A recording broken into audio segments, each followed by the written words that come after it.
4, 3.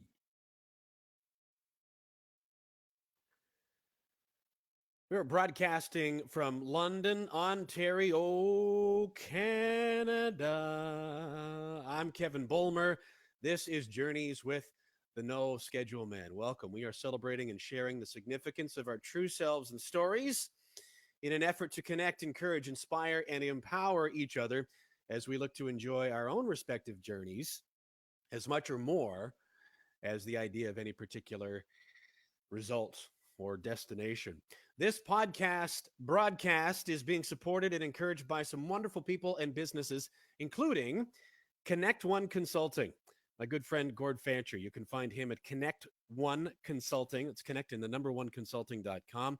If you're looking to expand your professional network, grow your business, find a new career, develop a support group, be more active in your community, or help others in need, then I encourage you to reach out to Gord at connectoneconsulting.com. Diamond and Gold Treasures. You can find Laura at diamondsgold.com. Diamonds with a Z or a Z, depending on where you find yourself around this wonderful globe. The Diamonds and Gold Treasures, a wonderful place in a little town called Lambeth, which is just on the outskirts of London, Ontario. Some of the finest jewelry in the area, also offering jewelry repair, custom design, and layaway. And I highly encourage you to go and have a look at what Laura's doing on her social media. Her webpage is listed right there on the screen. You can find her on Facebook from there, and she just does a great job at sharing herself in authentic videos and creating events and sharing stories. And we're really, really, really pleased and honored to have her encouragement and support on Journeys with the No Schedule Man. Also want to let you know about Provincial Glass and Mirror Limited, a professional full-service glass company owned and operated in southwestern Ontario. Brett Lucier, who I will introduce you to in a future episode, is a terrific example of a person who has come all the way from the bottom rung on the ladder, like the entry level. I like entry level maybe better than bottom rung, and worked all the way up to owning the company. And it's an incredible story of resourcefulness and hard work and perseverance. Provincial Glass and Mirror Limited, one of the supporters of Journeys with the No Schedule Man. Carol Trickett from Trickett Financial is doing some incredible work. She offers insurance and investments for Canadian comers to Canada. She's also put together an incredible mentorship program through another group that I'm involved with called Awesomepreneurs here in London, Ontario. Although they're also across Canada and looking to maybe expand into the United States. We'll talk more about that in future episodes. TrickettFinancial.com. You can connect with Carol there. And Mo Mondays London, the inspirational event series hosted by yours truly. Think TEDx meets The Tonight Show with maybe a little bit of The Muppet Show tossed in. If you like this podcast, then you will absolutely love that. Mo Mondays London. And you can find out more at momondays.com/London. Our guest for this episode of Journeys with the No Schedule Man, actually, he and I connected through Mo Mondays. He was there as a speaker at the April event here in London, Ontario, Canada. I'm not going to give a whole lot of what I'll call resume reading. I mean, he's here. So he's here for a reason. This is why things like LinkedIn and maybe more specifically websites exist. It's because you can find out all the credentials there. But what I can tell you is W.T. Hamilton is a multi-time author, consultant, coach, success system strategist, a great speaker, but more than any of that, just a really, really wonderful, cool human being. And I'm just absolutely thrilled to have him on the first episode of this incarnation of Journeys with the No Schedule Man. So I'm going to start with this, and now you can see WT. You recognize this, WT? Yeah, I recognize that one. That looks familiar.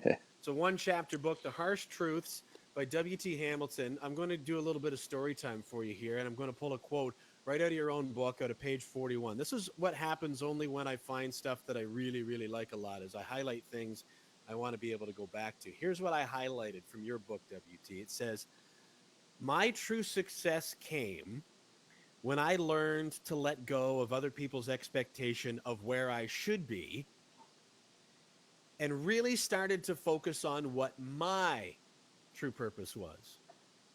Mm-hmm. I'm not really sure if I'm happy with the inflection that I gave for that. I'm going to read it one more time and then I'm going to turn this into a question for you. My true success came when I learned to let go of other people's expectation of where I should be and really started to focus on what my true purpose was. These are your words from one of your books available now at Amazon. And I'm wondering about where, WT, along the line of your journey, did you start to kind of have that conversation with yourself about being you and living your life and your journey as opposed to some version of someone else's? Well, it really started with when I was learning, because when you're learning something new, you have to learn however it is already set up. So basically, you kind of learn a blueprint. And so as I was learning the blueprint of learning how to use mindset to expand my horizons and to create success in my life, I started to find that I was more of an imposter, right? So I was playing the role that I guess they kind of set up. You have to look like this, you have to sound like that. And so then you're really conscious of how you're doing things. Am I professional enough? Am I enough acting in this box? And so that was making me miserable because I was starting to build success, and but people were expecting me to show up in this way that I felt like an imposter. I felt fake, and I felt like I was becoming trapped by that success. So when I got to the point where I realized that I have to be the same person on camera and off camera, I can't play a role when I'm doing my business and then be a completely different person outside of my business, because your business and your life is intertwined in everything you do. So once I realized that, who cares what people think? What I got to focus on is how I feel comfortable so that it can be authentic with people, and I don't have to be worried about, oh, they're going to find out that I'm not really this way, that I'm actually a whole different way when I'm not doing my business. So it's once I learned how to let go of what people expected, as far as what I was doing with my business, how much money I was making, how successful I was, I started just being comfortable with what I was doing, the progress I was making. That's when I could really start to build success. Well, you mentioned about what other people expected. How much of that was what other people really actually did expect versus some version in your head, a story that you were telling yourself about what you thought they might expect? There was two different things. So in your head, you always think things are going to go faster and easier than what they actually can go, because it's all dependent on where your skill level is, what your time commitment is, and what kind of access you have to opportunities. And you really never have the level that you think you have, that it's going to take to get there as quickly as you think you can get there. So when you pick that magical date on the calendar that I'm going to be this successful by this date, you really haven't even looked at, do you have those skills and abilities? But on the flip side, when you tell people, okay, I'm going to be doing this, everybody expects that in 90 days, you're going to have an abundance of success and everything's going to be flowing. And if it goes past that 90 days, people start to look at you like, well, why are you still doing this? You're not making the money that you were making. You're not as successful as the people I see on Instagram. Why are you doing this? So that's part of those expectations that I feel everybody thinks that because they see people, popping off on Instagram and making a bunch of money, they don't realize how long it took them to get there. But then they expect everybody that jumps into something like that, like if you say you wrote a book, everybody expects that, okay, well, your book should be a number one bestseller as soon as you release it, because they see other people that have number one bestsellers, but they don't know all the things that it takes to get a book to hit a number one bestseller, for example. So then people look at you like, oh, well, you're not that successful because I see this other person over here and they're doing all of this. How would you define success? You've used the word success a number of times, but at this stage of your adventure, what does that mean to you? So for me, success is a personal definition. And you can't adapt anybody else's definition of success, because once you do that, you're trading some of your happiness to reach their version of success. So you really have to get clear on what makes you happy, what brings you fulfillment. So it's not necessarily money. I mean, money is very important because you have to have money to pay your bills, but money is not your only measure, your only definition or material thing. So it really, you got to be authentic to yourself and say, okay, what makes me feel really good? Like for myself, it's a lot of my accomplishments, being able to create opportunities and then turn those into different accomplishments or different avenues that I can pursue. So I get a lot of success just from doing things, interacting with people, and then when I can help people, even if I'm only helping a few people instead of thousands of people, I still feel very successful because I'm creating positive change in someone's life. I love how you're alluding to how you're feeling while you're doing these things, because if we hinge our idea of success on some result that's off in the future, what is it? The reason why we want that result anyway is because to some extent we think it's going to make us feel better once we've achieved that result, isn't it? So Yeah. isn't the end result to feel better? So one of the things that um, I've really admired and appreciated about you, WT, is how you, as far as I'm concerned, seem to be yourself. As kind of trite as that sounds, what I'm doing here is I want to spin this toward what I'll call building a personal brand. I see so many of us that you might call solopreneurs, entrepreneurs, small to mid-sized business, or trying to carve out our own voice on social media or how we show up in the world to be unique so that ultimately that it feels right to us. Mm-hmm. Like how you were saying off the start of our conversation that you got to feeling like you were working really hard to be sort of some version of what you thought you should be versus really being yourself. And I feel like tuning into that is a part of the process of building a personal brand, standing out, connecting, growing in a unique way that feels good to us. So, with all that in mind, if that even resonates, and if it doesn't, please correct me. But what are some of the things that you noticed about yourself and then started to consciously change along the way to really settle in to just being WT Hamilton and letting that rip in a way that was that felt good and authentic to you? What comes to mind?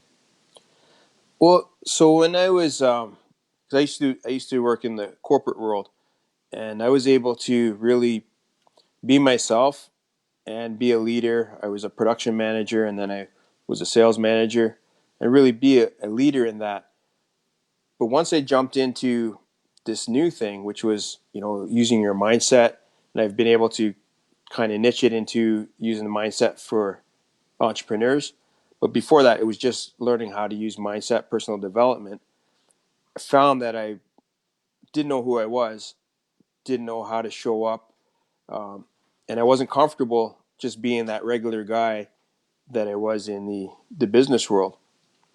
So the journey for me was very it was a real struggle, because first I had to learn how to use this way of thinking, which was completely different from how I thought before I started to learn this, like the personal development stuff, and then really learn how to put my stank on it so I could be myself again, how I was before I started learning this new thing. So I know it's probably not the the nice answer you want to hear, but it's very messy. So what happened for me is that once I started to realize that I was like being more of an imposter, and I wasn't feeling good inside, I wasn't feeling fulfilled or happy. I went on this journey where I went extreme the other way and really rebelled against everything that the personal development world was doing. And then started to feel kind of, okay, now it's over the top. I'm still not really being myself. And then I started to come back and try to find that middle ground where I could put on a shirt, but I also wear my hat. I can show up in a t-shirt if I feel like, or I can wear a suit jacket if I feel like, and still be authentic to who I am and not be afraid to interact with people in anyhow that I want to. That was a real struggle and journey to get You've there.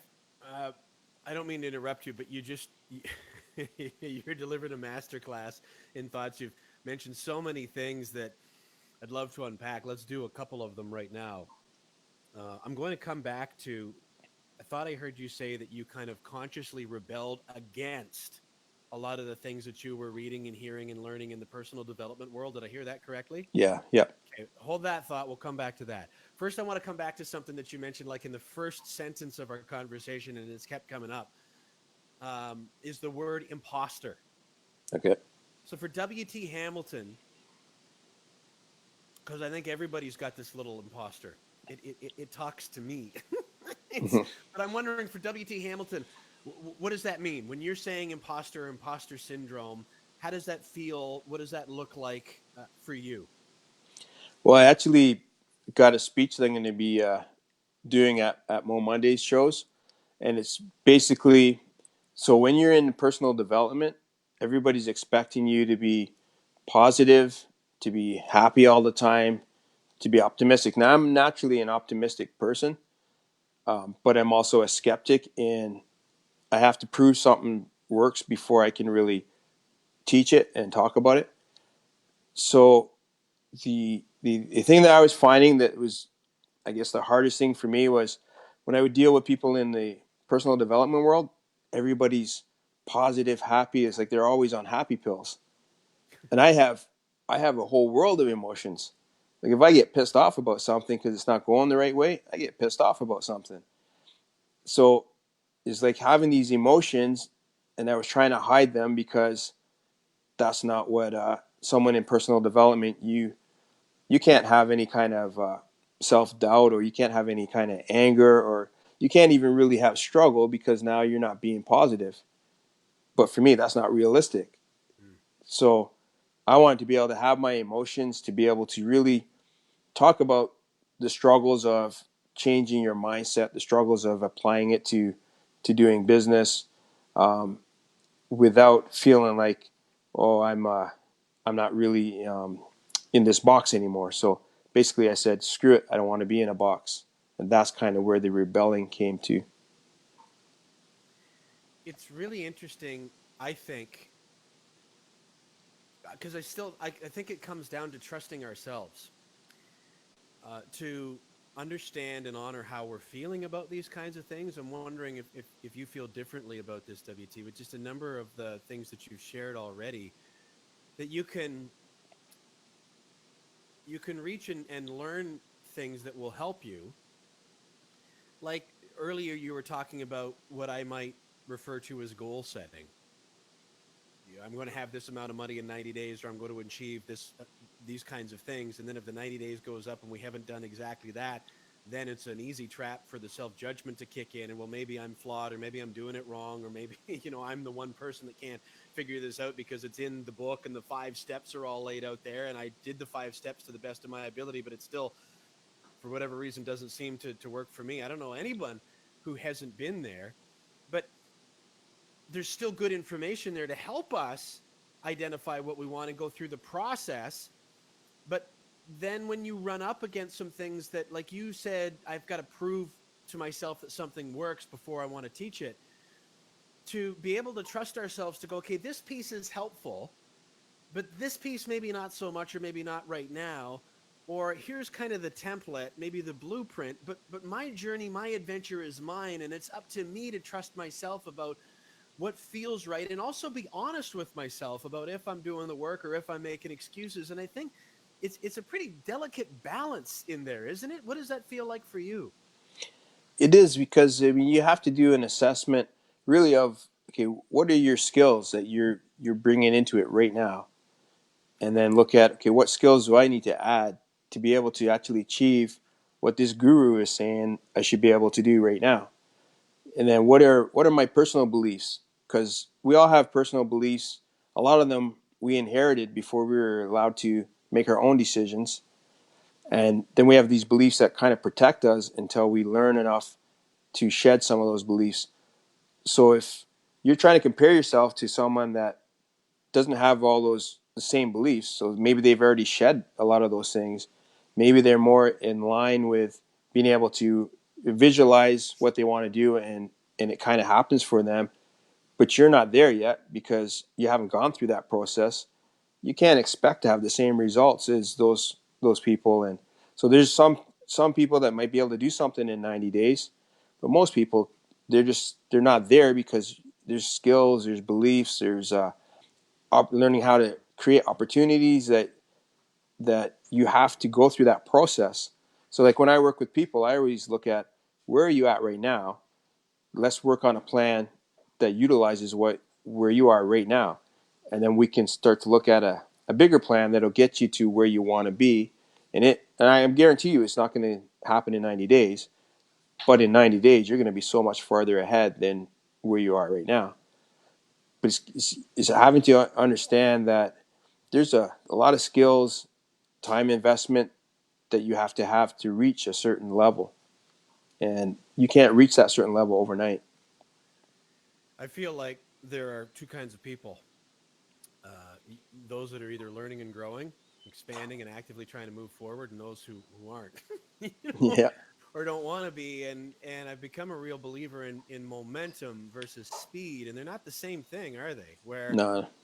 um, one of my favorite sayings is "little becomes big," and it works with good stuff and it works with not as good stuff. Is that little steps, they add up quickly. Time goes by real fast, and to your point, maybe it's not the 90 days, maybe it's before that. But when you start creating momentum in a direction of your choosing, this is, I guess, another thing that can happen. I'm interested in what your experience is.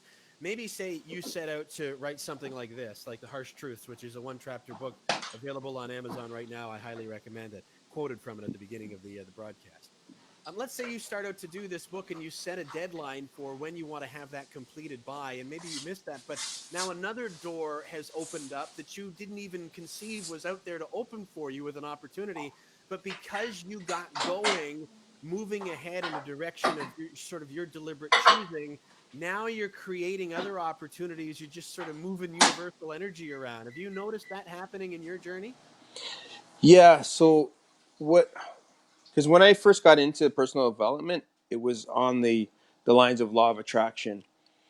And law of attraction, they believe that if you see it, you believe it, and then you be it. But what I try to tell people is that, the anything like that, manifesting things, creating things, it's all done through momentum and opportunity. So if you don't put things in motion, then nothing's really going to happen for you. And the more things you put into motion, the more opportunities life has to deliver what you're trying to achieve. Because it's not always directly from you doing this and it leads to that. Like you said, sometimes you do this and it's like this, and you end up getting there. You don't realize that, oh, that's because of something I did like 2 years ago, and Yeah. now it's showing up in the reality of success that I was hoping for 2 years ago. Like for example, I remember when I would drive to Norwich, Ontario every day from London. It's a 45-minute drive to work in an office when I was doing the production. Now I was always saying, oh, it'd be awesome to have time freedom and work, from home and work from phone. That was years ago, and now I'm doing it. Yeah. So it didn't happen directly because I was focused on that, and then six months later it happened a couple of years ago. But a couple of years later, now I find, hey, I got a lot of gratitude because I'm actually working from phone and got time freedom. All the things that I was dreaming about, I'm actually living my own dream from 5, 6 years ago. That's really neat. And I love the phrase working from phone too. I consider that part of the W.T. Hamilton brand. And I'd like to rewind back in the conversation just for a couple of minutes and talk a little bit about personal brand, because I really think this is important for people that are entrepreneurs, solopreneurs, small business, mid-sized business, or anybody that's looking. Let's say that you're um, an insurance agent, real estate agent, you sell cars, you are financial advisor, somebody that's an agent or a representative inside maybe a larger company. You don't necessarily have to be going it alone or in a small business, but like a guy like Gary Vaynerchuk says, you're a media company first now, and you're a whatever it is that you sell or you offer, you do second. And I really believe that it's true. And so in the personal brand, showing up as yourself and sharing and adding value and creating, here's a word that you instilled in me that's just been like gold, as simple as it sounds, relationships, the Mhm. value of offering relationships. But as far as a personal brand is concerned, and that process unveiling itself, and the little things that you discover and tweak along the way, you've mentioned a couple things already, like the hat. Mhm. um, but can you talk a little bit more about that, WT, both in terms of how you would feel and think, nah, you know what? I'm gonna try this. I'm gonna wear that on stage. I'm going to say this in my video. I'm going to share that. What are some of the pieces that you've uncovered and implemented of the personal brand that is becoming WT Hamilton? Well, it is really an evolution. So some of the things I do on purpose with a purpose, some things I do because of the feedback I get from people that like wearing a hat. The reason I wear a hat is because my hair started to fall out, and I used to have dreadlocks. I used to have all kinds of cool hairstyles, and I couldn't do that anymore. So the only hairstyle I had left was a hat. Did you look like Lenny Kravitz back in the day? Yeah, at one point I did. Yeah, Did you really? Do you have yeah, pictures of that? yeah. I do. I can't even imagine that. Anyway, sorry to interrupt you. I didn't know this. This is why we're having the conversation. So, Yeah. So that was kind of like it was just a way to, and it was a way to stand out, but it was also because I liked having different hairstyles, and now the only hairstyle I have is different hats. But then people started noticing that, and then I noticed that a lot of places that I went to, nobody else really wore hats. So I would stand out, kind of not on purpose, but then I started to do it on purpose. So it became a thing, and people kind of gravitated to that and kind of know me as the guy that wears the hat all the time. So it's little things like that that you can do that maybe they weren't intentional at first, but if you know that they're working for you and it becomes part of your brand, you can implement it into what you're doing. Other things, it's like I didn't want to be suit and tie, but I do like to dress up. I like to look good, but I like to be casual. So I like to wear my jeans with like a suit jacket, and I feel comfortable like that. And I've never had anybody that didn't want to talk to me because you're not wearing a tie, or you don't have dress pants on. So by showing up that way and just being confident in how you show up, it really it kind of becomes part of your brand, even if it's not always intentional. Then as far as messaging goes, like I try to be careful with what I say because I like to put thought into what I'm saying. I've learned that words are very powerful and they have a real impact on people. So if you're not really careful in how you're saying things, people can understand things in a different way than what you meant, or you can hurt somebody unintentionally because for you it's no big deal, but for them they're hearing something completely different. So I do try to be careful, and when I make my videos, I really want to have a call to action, and it might not be a sell, but something either for the person to do that's going to benefit them, or for a way that I can help them more. So those are kind of things where I blend into my, I guess, my brand. you do a lot of what I would call kind of lifestyle stuff too. Yeah. I mean, and I really like that. As a marketing message and brand story and strategy coach and consultant with some of the work that I do, I try to get people to see, to kind of audit themselves and look at maybe the way that the text on their website is written, or how they send out emails, or if they're still doing traditional advertising like radio or TV or something.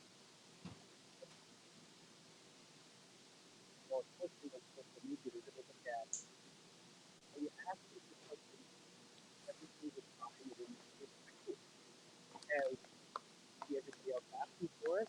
Or is that really your voice? Is that how you would talk? Is that you? And when I follow you, WC Hamilton, and I watch you one, I might see you 1 minute offering 2 or 3 tips of you that you offer for the but then I also might see you jogging along fast with I remember that one doing a Facebook Live. I showed that to one of my kids. Like, this is my buddy WC. Like, what is he doing? It's sundown. Like, that's an interesting way to go Facebook Live. Yeah, that's WC. Right?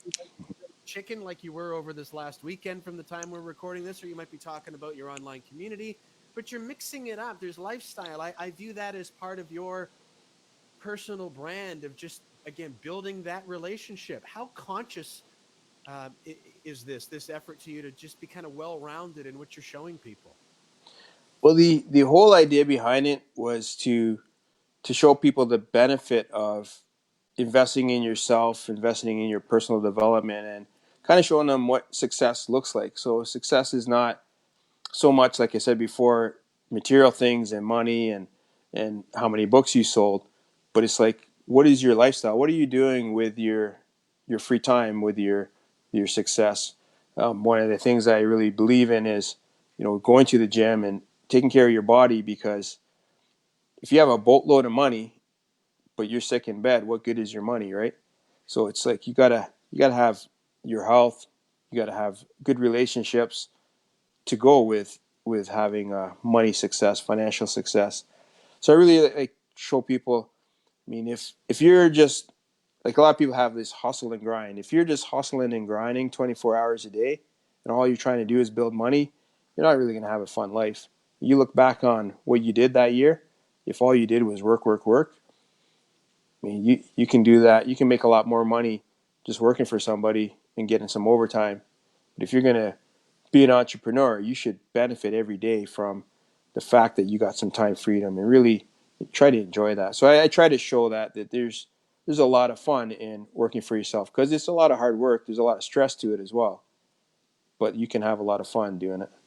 You're one of the only people that I can think of, WT, where I've seen a post maybe in the middle of the day where all of a sudden you're at the gym, but it's not a gym selfie so much as you'll say something like, I had a plan for what I wanted to do today and how I was going to view the day as a success.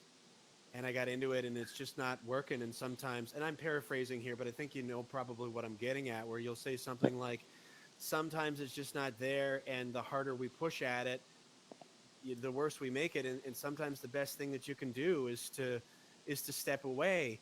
And that's something that I can so relate to, but find very difficult to do. Maybe in part, and I'm not trying to sound like a victim here, but in part because we get so ingrained into us of the word that you just used, grind and push and don't sleep and like basically sacrifice your health. Like I see that stuff, and I'm like, there's a difference between being diligent and being accountable to yourself and staying focused and working hard and being stupid about driving yourself into the ground so that you can attain some result that you can't enjoy once you get it because you've sacrificed your health. So when I see somebody like WT Hamilton going, hey man, like I had a plan at the beginning of the day. I set into it. It's not friggin' working today. So I'm going to go to the gym, do something that makes me feel good. I'm like, hallelujah. Why isn't anybody else sharing this? But like, where did you pick up on not only that was something that you needed to be doing to help keep the momentum going of what you're working on, but also something really worth sharing? Like, is that part of what you're getting at of like going against the whole personal development guru thing? Yeah, the I guess, like, so as you learn more and you evolve, your viewpoints and your perspectives change, your beliefs change. And so one of those things was, I one day I got it. It just clicked. It's like, you know what? You're the owner of the business, but you're also the employee. And right now you're not taking any coffee breaks. You don't have breaks where you sit there and you talk to coworkers, because your coworkers are like, you don't have coworkers, you basically have customers, right? So it's like, I got to start putting some breaks, some personal breaks times in there. Like, I see people that do the 5 a.m. club. So they get up at 5 a.m. and they do their personal development until 7, because at 7 they got to get ready to go to work. But because I don't have to do that, I can do 5 a.m. club stuff anytime during the day. So I just have to schedule it.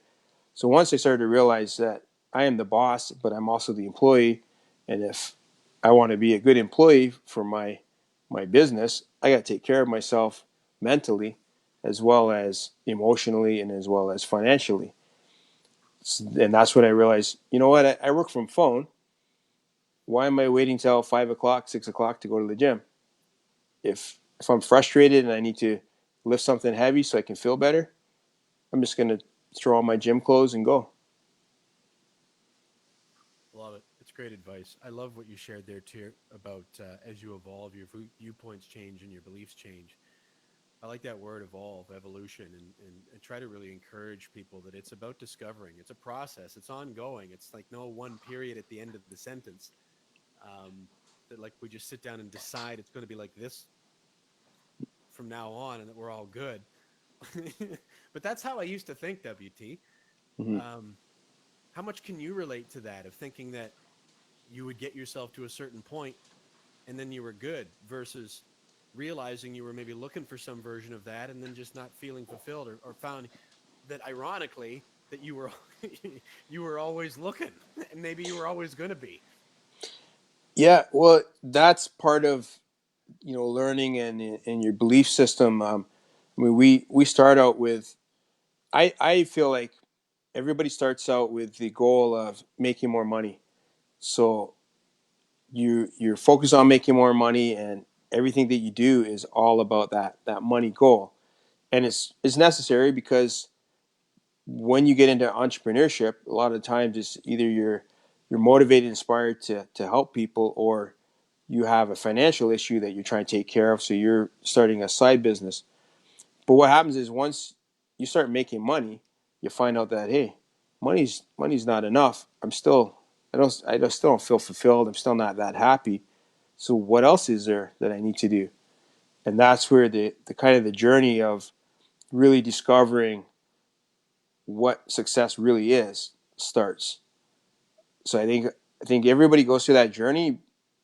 Um, Maybe some people might start farther ahead, but we all got to start somewhere. Like Drake says, you start from the bottom and you work your way up. He didn't say you start from the middle and you work your way up, right? So everybody starts somewhere, and then you gotta find out what are the pieces that I need to do to get to where I want to be. And my whole thing is you got to feel happy and fulfilled inside. Let's change trajectory just a little bit, WT, and talk about online marketing a bit if you don't mind. Mm-hmm. This is something that I find that a lot of people are really putting more attention to. A lot of people in small to mid-sized business are really struggling with what to do online, what to do with social media. And then there's all the noise about here's my system, here are the 5 steps, here's what you do to carve your niche and make a whole bunch of money online. Um, it could be a pretty big topic if we allow it to be, but I just will broadly paint it as online marketing and the opportunity of kind of creating a voice in that space and then looking to monetize it. But what's been your experience about the reality of attacking some sort of an online marketing opportunity? Um, like for instance, if I were to say, okay, WT, true or false, there's a one size fits all cookie cutter system that you can follow and then just fill in the blanks, and then once you do that, you're going to be flush with success and online revenue. How true has that been proven to be for you? So that does exist, but you have to be one of the first people in. Hmm. So when you look at say Sendlane, email marketing. So the guy that started email marketing, he was like the only guy that was really doing that whole Seinfeld style of writing emails, and he made a lot of money. And then the first few people that learned it made a lot of money. Then he started teaching that system to everybody else, and now everybody gets bombarded with all these emails from email lists that are all kind of like the same, asking these questions and trying to engage in the same way. So now that is oversaturated, so it doesn't work anymore. So a lot of the online marketing tools and techniques are great if you can jump in it when the trend's first starting. But if you get into it when the thing is huge, you're getting into a super saturated market. So I think the best thing to do is really build relationships. So I use online marketing the same way that I use offline marketing, which is basically I put my stuff out there, but I also try to engage with other people's pages and posts, and really just build a genuine relationship with uh, with the people that I'm interested in, and even if people, you know, interact with what I'm doing, I try to always respond to them as much as possible.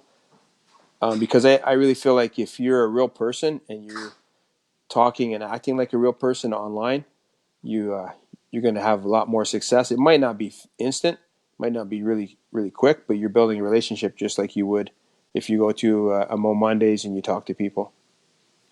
I love that. Building an online relationship the same way as I would build an offline relationship. Thinking about like connections and relationships is to me much more human than conversions and impressions and things like that. And I guess that probably plays back into some of what we've talked about already, wouldn't you say, WT, about the way that you show up and the way that you share and what you share being very real part of who you are versus some sort of manipulative version of what you think you should do because you've been taught that's what to do in order to get it. Hmm. Yeah, exactly. And it's I mean, the results that you get are, what your intentions are as well, right? So, Hmm. like when I was, so say with the harsh truths, that book there, I've created a harsh truth experience, which is some videos that go deeper into some of the concepts in the book. And the reason I did that is because I wanted to have more connection with people that are buying the book. Because when they buy it on Amazon, I get sales from the book, but I don't get any kind of relationship with the person that bought it. I don't know who bought it. I don't know, if they liked it or they didn't like it, or any kind of interaction or feedback. So I was looking at, okay, how do I make this into more of an interactive where I can build a relationship with someone? So that's why I developed that, um, because it's really important. Like, you can get just sales if that's all you need is just sales and you're selling a product, and that's great. But then you're always going to have to find new customers, or you can use engagement and try to build a relationship. And then every time you have something new, you've built that relationship and trust, and that person will probably buy the next thing that you're doing. I wonder if you could help me communicate to people who are watching and listening about what I'll call your digital footprint.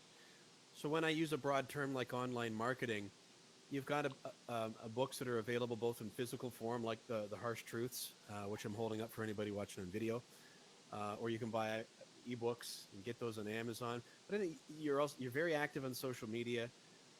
Don't you have an online community and a webinar that you've worked on? And you just mentioned about the thing that follows up the Harsh Truths.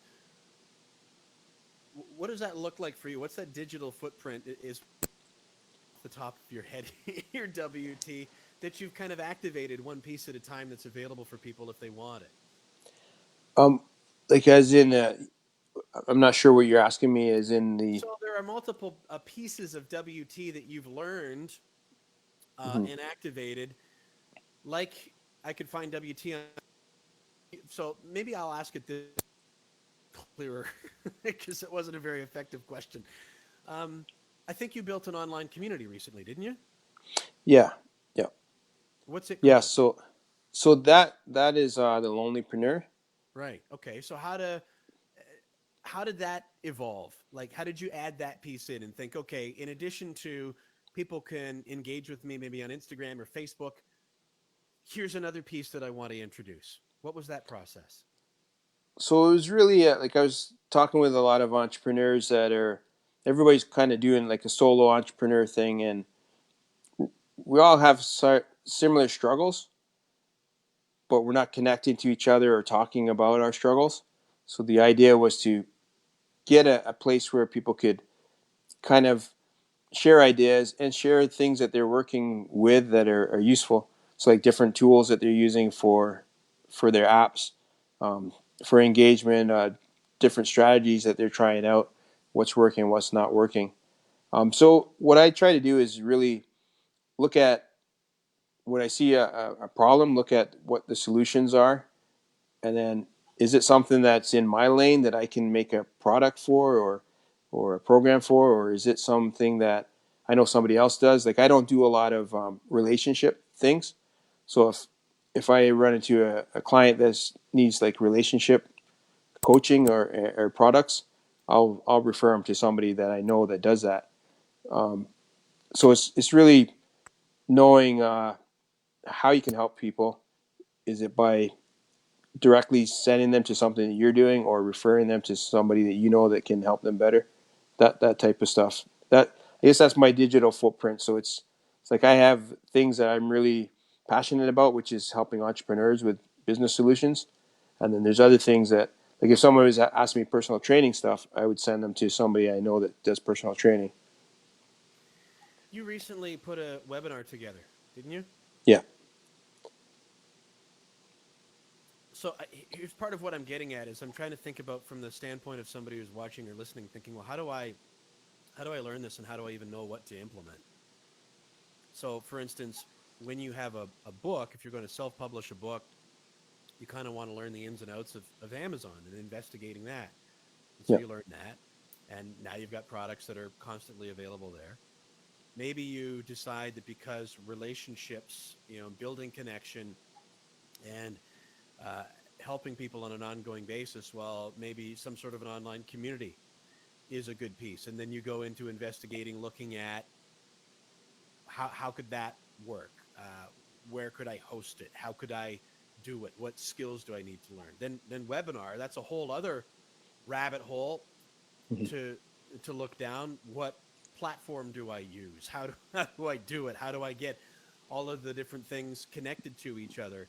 Um, but what might you thinking about those things, aside from just communicating online and maybe social media in general, what advice or perspective might you offer, WT, to somebody else who comes across this conversation, who's thinking, well, I feel like I have something that I could maybe offer to as an extension of my business, but I'm not sure what to do. There's so many choices, and we've just mentioned a couple of them. uh, how do I know where to start, if at all, and what I should learn? Because I think people become overwhelmed and then they stop before they even get a chance to start. What would you share to them as a perspective on kind of how you've chosen to implement each of these pieces and what you've chosen to learn how to do and what you've decided that you just let kind of pass by? I realize you've already answered this a little bit, but maybe to clarify into it, of what you're going to take on and what you're going to let go. So the one of the webinars is really, is called, taking what you already know to grow your business. And it's basically, this is my strategy of what are the simple steps, because a lot of times you get an idea and then it grows and it grows and it grows and it morphs into this big thing, and then you jump in about 5 steps farther from where you should have started, and you get overwhelmed really quickly because you haven't built up the skills that you needed in the first few steps. So it's really just taking one thing that you want to do and looking at how much time, money, and effort do I need to put into it. What is the the I guess the journey that I want it to take, and how do I want to bring it out to people. So it's really having. So what I do is I really help people with a customized success system, depending on what it is they're trying to do and what their definition of success is, because there is no real blueprint for doing any of this stuff. It's really, say if you have a book, what is your book about? What are the things that you could teach in the book, and how do you want to teach them?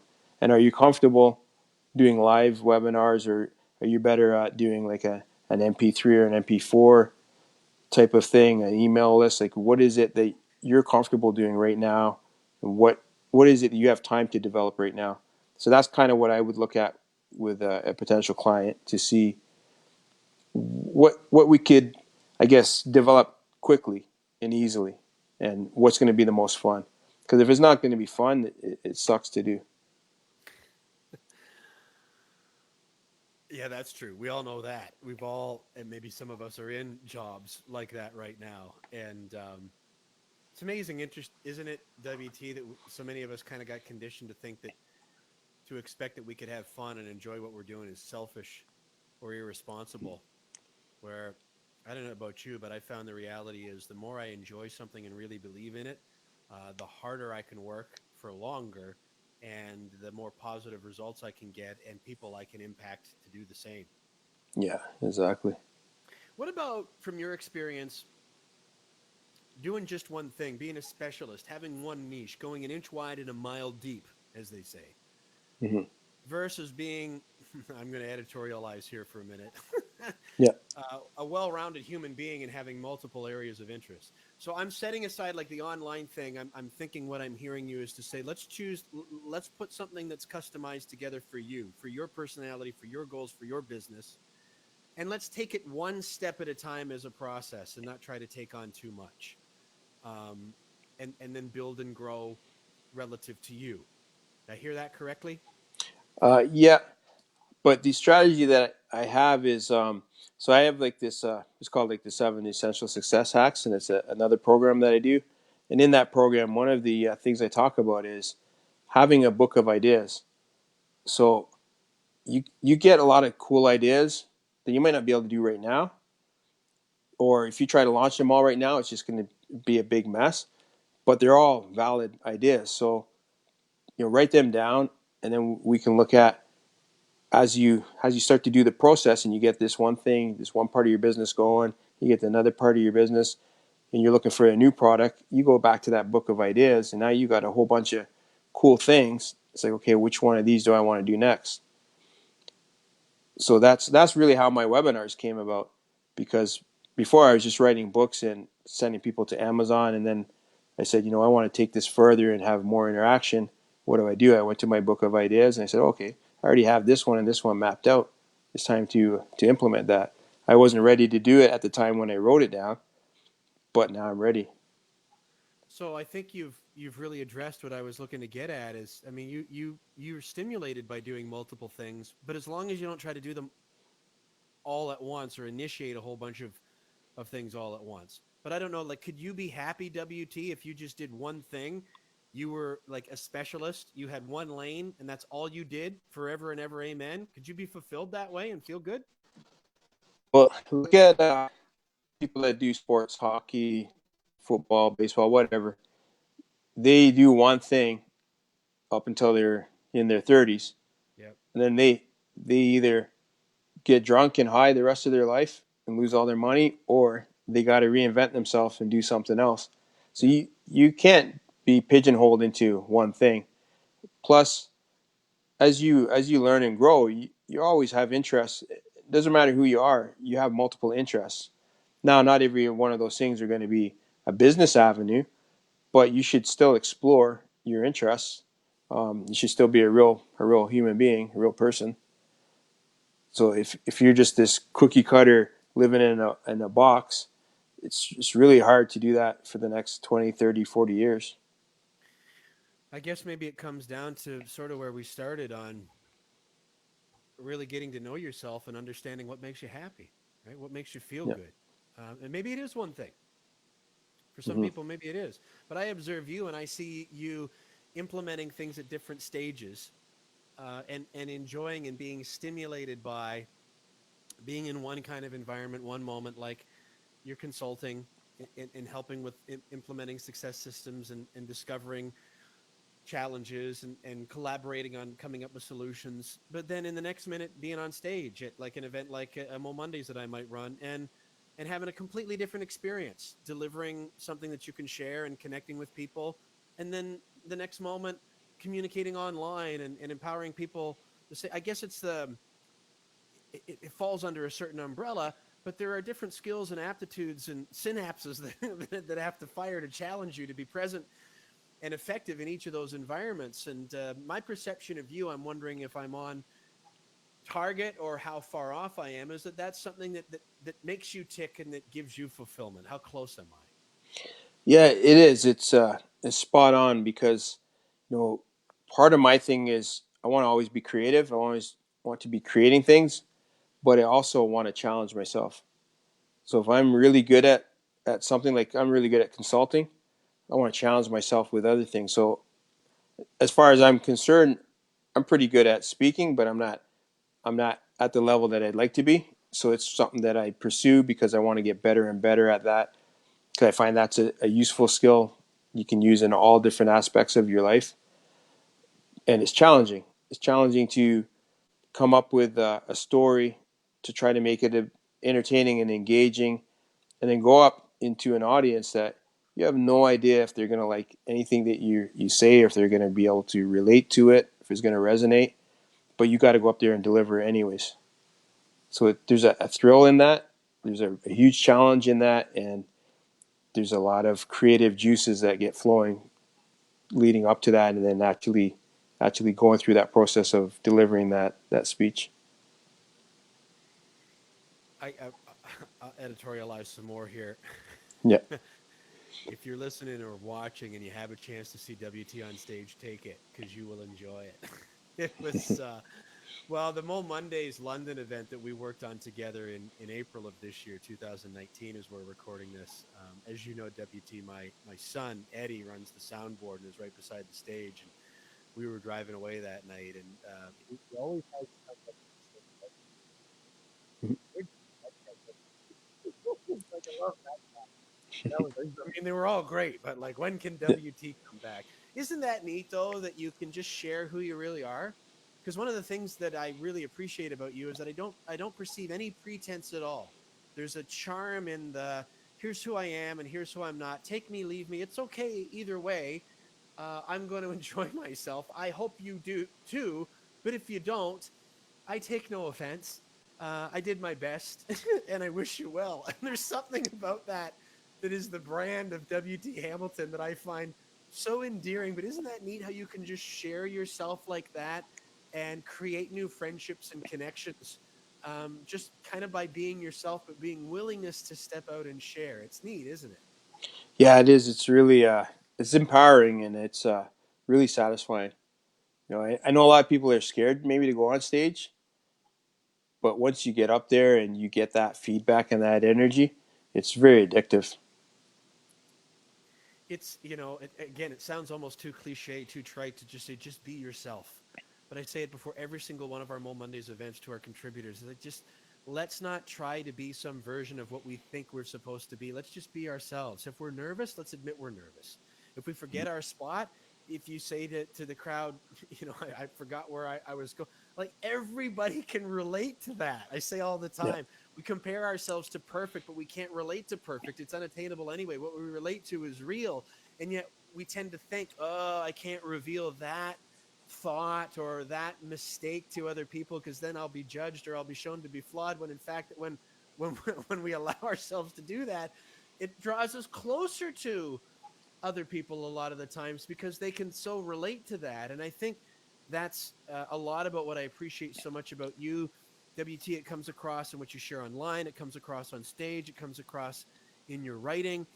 And before we wrap up, I want to maybe turn that back around to talking about writing specifically, for what it's like to share yourself in the written word, and to really put yourself out there where people can review your own ideas, your own creativity on Amazon. They could like it, they could not, and they can. What was that like for you the first couple times through sharing your heart and soul and creativity and locking it down on the page and then putting it out there and kind of going, all right, let's see what people think about this? What was that like sharing in that way? For me, it's like the ballsiest thing I've ever done. Like more ballsy than hitting on my wife or anything like that. It's like here I'm writing something down, and it can have some grammar mistakes, some spelling mistakes. I'm also writing down my insight, which might not resonate with everybody, and I'm putting it out there to complete strangers, and then I'm asking them to tell me what they think about it. I mean that is a ballsy thing, and if you're not ready to take feedback, then you really got to think about whether you want to do this or not. Because once it's out there, man, you have no control over who reads it, what they think, what they write about it, but the huge reward is when you start getting really good reviews, and you find that it's resonating with a target audience, with a group of people that I wrote it for. But you have no idea when you write it what's going to happen, if that's going to be, you feel like you do. And I think if you follow your gut, you a lot of success comes from your gut feelings. But a lot of people follow their head instead of their gut, and they might talk themselves out of something thinking it's not good enough. But I don't believe in doing things until they're good enough, because they're never going to be good enough. So put it out there. As soon as you feel like you've put enough energy into it, where you're happy with it, you've read it a few times, put it out there and stop worrying about the little imperfections, because you're not trying to win a Nobel Peace Prize with your book. I don't think. At least I don't. That's not how I write. I really write to help people. And even going back to what we were talking about just a little bit earlier, I always say that I'd rather you get to know me and not like me, because I'm good with that, than to never have a chance to get to know me. So that's one of the reasons why I put my personal stuff into my writings and into everything I do, is because this is who I am. Take it or leave it. But I think I can help you with a few little nuggets of insight. I'm thinking about the old Seinfeld line when Jerry Seinfeld's mom says, "How could anyone not like you?" I'm thinking about W.T. Hamilton. How could anyone not like you? But again, we can't all be everybody's cup of tea. That's okay. Um, but it's about connecting to the right people, right? Not meaning that there's a right and a wrong kind of person, but the people that sort of jive with our voice, that align with us energetically, that we're what I would call uniquely equipped to serve. And how fair do you think it is to say, WT, that we tend to find those people come across our paths more? We attract those people, the more true to ourselves we're being in however we're showing up day to day. Yeah, and I find that if you walk into a room, you have all kinds of different people in that room. Their different interests, different ways of dressing, hairstyles, all of that stuff.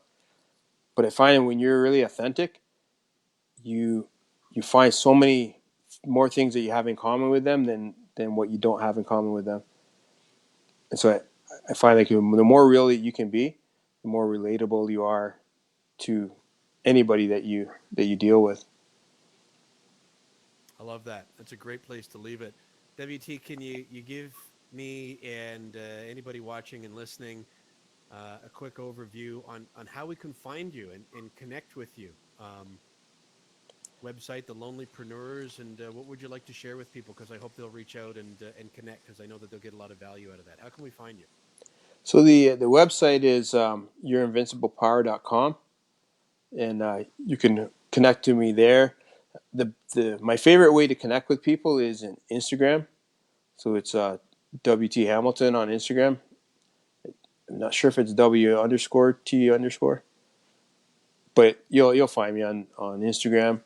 I do Facebook too, but Instagram and the website are probably the best places to go. Do a lot of business blogs on the website, and then from there you can find books on Amazon, all of that type of thing. How do people access the Lonelypreneurs Club if they'd like? So that one is it's by invite only. So if Okay, they connect with me, and then I can shoot them the invite to get in on that. awesome. Uh, as I put the blog post together, this is episode 84 of Journeys with the No Schedule Man. So I'll have that up shortly at noschedulemanpodcast.com. I'll make sure that I put links to all that stuff up there as well. And I hope that people will connect with you, WT. And I just really want to share personally how much I appreciate this. This is the first episode that we've tried this way with video. There are always bugs to work out. And there's always, when you're going to jump out of the airplane the first time and you grab somebody's hand and say, "Will you go with me?" I'm pretty sure it'll be okay, but I'd like to have company on the way down. And I knew you would say yes. And I've been thinking about this conversation for a long time. And I really appreciate you. Watching you has helped me to embrace myself more, and what my brand as the No Schedule Man is. And just as you've added the hat and you've changed the way you dressed and things like that, so have I. And I've allowed myself to get out of my own way a little bit more. And it's really been extraordinary what's been happening. I also remember, WTU, sharing about, this was in a video or something that you shared months ago, of placing a value, an understanding of value, that we all have worth and that we're worthy and that it's okay to ask for what we're worth. That there was a piece that you discovered about yourself in your own work of realizing that you were offering a relationship. and that there was Mhm. really real value in the relationship, and you knew how much you were going to care about that person, about that client, and what you were going to be able to bring to it, and there's value to that. And it was a very just casual kind of passing comment in one of the things that you did, but it had a significant impact on me. I remember thinking, you know what, he's absolutely right. And it's part of what I think maybe gets almost unintentionally sacrificed, especially in this online world where we've never been more available, but maybe never been less actually connected. And the Mhm. connection leading to a relationship. And so it's a pleasure to have this time to hopefully introduce you to some other people that will engage with you. And I'm hoping that they can see positive results and feel better about themselves, even just a little bit as much as I have in my own skin and my own journey, just because of observing you and our friendship. And very sincerely, I appreciate you, and I want to thank you for this, and I want to thank you for that, and I'm really excited to see what comes next for both of us. So thank you. Yeah, you're welcome, and I really appreciate what you're doing with with the Mo Mondays and just what you're doing out there on the online. I've been following you with all your posts and stuff too, and it's very inspiring what you're doing as well. So really great that we were able to connect. I mean, it was kind of crazy that we connected in Aurora. I think it's called Aurora, right? Right. Yeah. And we both drove down there 2.5 hour drive to find out we're both from London. Yeah, I forgot about that, but you're right. You're right. Well, cool. WT, thank you. Yourinvinciblepower.com. I hope that people will connect with you. Let's do this again sometime. And thanks so much for hanging with me today. Yeah, thanks for inviting me. I really enjoyed it. It was a great conversation. Yeah, absolutely. WT, appreciate it. Yourinvinciblepower.com is where you can find him. And again, I'll post the Instagram link for WT as well up at noschedulemanpodcast.com. This is episode 84. Episode 85 is coming up shortly if you're watching the live of this one, 84. And just so you know, episode 85 is coming up Tuesday, August 20th, 2019 with Loretta Smith. We're going to be live on facebook.com/no schedule man at 3 p.m. Eastern time that day. And of course, for this and the entire archive of episodes of Journeys with the No Schedule Man. Whoops. I'm not sure if you can still hear me, but I just had a power shutdown here at home. So I'm going to keep talking just in case you can still hear me. But for all of the archived episodes of Journeys with the No Schedule Man, you can visit me at noscheduleman.com. Click on podcast while you're there. Make sure to sign up for our email list. That'll keep you up to date on future episodes. Plus, you'll get an invitation to join me in my global online personal growth support community, the Turtle Tribe. It's free to active email subscribers. You'll get some other cool bonuses there as well. Thank you to WT Hamilton. Thanks to Connect One Consulting, Diamond, Gold, and Treasures, Provincial Glass and Mirror, Trickett Financial, and to Mo Mondays London. And thank you for watching and listening. And I'm Kevin Bulmer reminding you that we won't find our treasure by following someone else's map, but there's nothing stopping us from sharing clues along the way. Thanks for joining us. And whatever you're working on, just remember, keep digging, and we'll see you next time. Take care.